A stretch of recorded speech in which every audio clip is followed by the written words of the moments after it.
It is 8:45. You're watching BT Vancouver on a Monday. Thanks for joining us. As the Black Lives Matter movement goes stronger around the world, many people might be feeling helpless. Maybe you want to help, but you don't know how, or perhaps you're not receiving the help you need.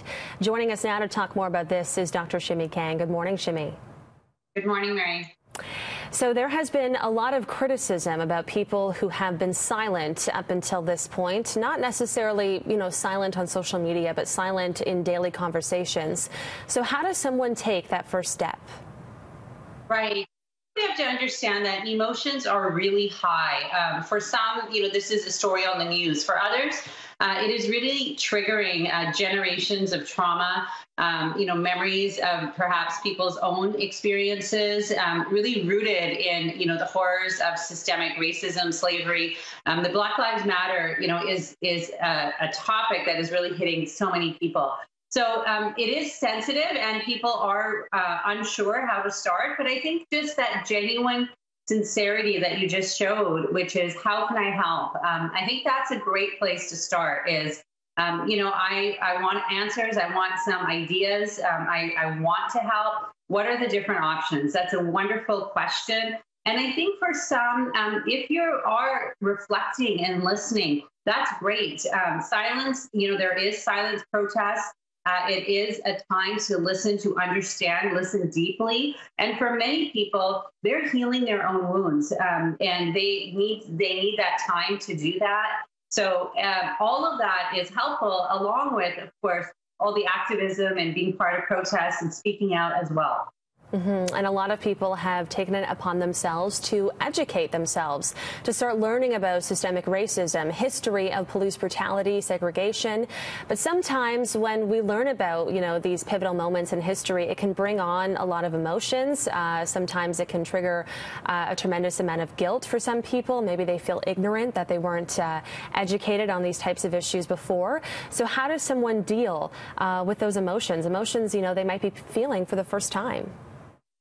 Yes, and I think that's a really important point because that's exactly the stories people need to hear, which is for years, I didn't recognize it, I didn't see it, I didn't think it was something in my community. And then with more awareness, I have a different perspective, different insight. I think about Maya Angelou. She had a famous quote that says, when you know better, you do better. And really that's the approach. So if you are kind of waking up or understanding or getting a new perspective, just remind yourself, when you know better, you do better. Now this is what movements are all about, is to increase awareness. So what can you do in your small way or in your bigger way? What now action can you take? And it's okay to feel those emotions, but really channel them into action. This isn't the first time an unarmed black man has been killed by a white police officer. This isn't the first time there has been an outcry of public support and protests all over the world. So how do we keep that positive outlook on what we are doing? How do we know that this positive outlook will enforce positive change? How can we, stay motivated to the cause? Right. And I'm not a political strategist, but I do totally agree that we've been here before. And I believe the problem is there hasn't been legislative change. And that's what really is important and the key to preventing this for future generations to come.